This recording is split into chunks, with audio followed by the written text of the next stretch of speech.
નમસ્કાર ખેડૂત મિત્રો। ઘઉં સંશોધન કેન્દ્ર જૂનાગઢ કૃષિ યુનિવર્સિટીમાં હું CN જાદવ મદદનીશ સંશોધન વિજ્ઞાની તરીકે ફરજ બજાવું છું।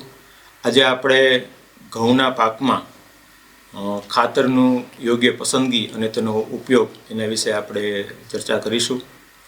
તો સૌપ્રથમ ખેડૂત મિત્રો, ઘઉંનો પાક જે છે એની સારી જાત પસંદ કર્યા બાદ જમીનની તૈયારી કરવી બહુ અગત્યની છે। તો તેના માટે જમીનની તૈયારી માટે 2 વખત દાંતી ચલાવી અને ત્યારબાદ સમાર મારી અને જમીન ભરભરી અને સમતલ બનાવવી જોઈએ। સમતલ એટલા માટે કે જેથી કરીને સમતલ જમીન હોય તો જે કંઈ આપણે પિયત આપશું તે પિયત એકદમ સમતલ રીતે અને સરખી રીતે મળશે પાકને, અને પાકનું ઉત્પાદન આપણે એમાં સારું આપણે મેળવી શકીશું।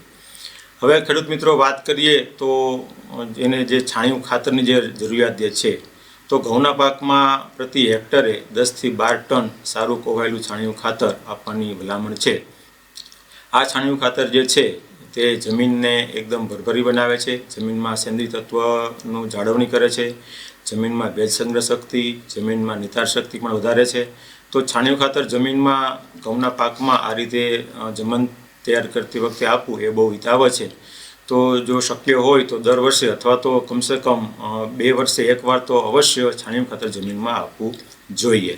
અને જો છાણિયા ખાતરની અવેજીમાં આપણે લીલો પડવાશ પણ કરી શકીએ છીએ, તો તેના માટે શણ જેવા પાકને ચોમાસામાં વાવી અને જ્યારે ફૂલ અવસ્થાએ આવે ત્યારે તે પાકને જમીનમાં ડિસ્કલાવ ચલાવી અને દબાવી દઈ અને જે કંઈ એમાં એને સડવાની પ્રક્રિયા થાય ત્યારબાદ જે સેન્દ્રિય તત્વો ઉમેરે છે અને જમીનનું બંધારણ પણ એમાં સુધારો આવે છે।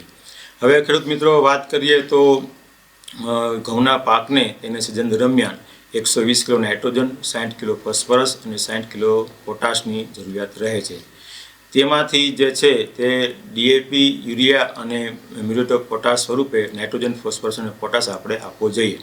તો તેના માટે ખેડૂત મિત્રો, પાયાના ખાતર તરીકે પાયામાં એટલે કે જમીન તૈયાર કરતી વખતે વાવેતર વખતે ચાસમાં રાસાયણિક ખાતર આપણે આપવું જોઈએ। તેના માટે 130 કિલો DAP, 15 કિલો યુરિયા અને 100 કિલો મ્યુરેટ ઓફ પોટાશ તે વાવેતર વખતે ચાસમાં આપવું જોઈએ।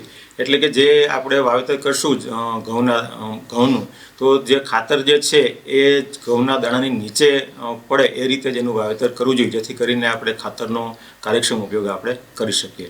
હવે જે વાત કરીએ તો ઘઉંનો પાક જ્યારે 20 થી 25 દિવસનો થાય ત્યારે તેના વૃદ્ધિ માટે 130 કિલો યુરિયા પ્રતિ હેક્ટર પ્રમાણે ઊભા પાકમાં આપણે પિયત આપ્યા બાદ આપવું જોઈએ।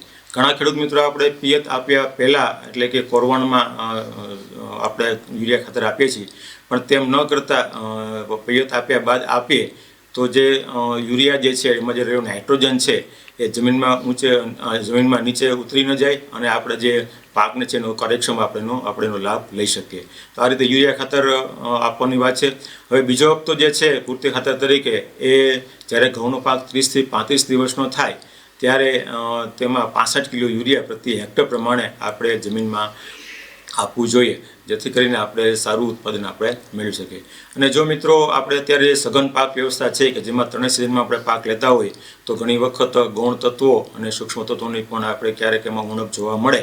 તો જમીનનું રાસાયણિક પૃથ્થકરણ કરાવી વ્યવસ્થિત રીતે નમૂનો લઈ અને જો પૃથ્થકરણ કરાવ્યા બાદ એમાં જો સલ્ફર તત્વની ઉણપ જણાય તો પ્રતિ હેક્ટરે 40 કિલો ફોસ્ફોજિપ્સમના રૂપમાં સલ્ફર જે છે એ પાયામાં આપણે આપી દેવું જોઈએ।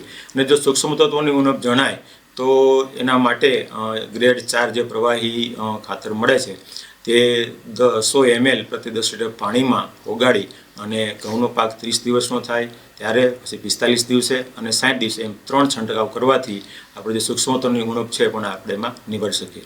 તો મિત્રો, આ રીતે ઘઉંના પાકમાં જે છે એ યોગ્ય ખાતરની પસંદગી યોગ્ય સમયે અને યોગ્ય જથ્થામાં જો આપીએ તો આપણે ઘઉંનું ઉત્પાદન સારી ગુણવત્તાવાળું અને મહત્ત્વમાં આપણે લઈ શકીએ। અસ્તુ।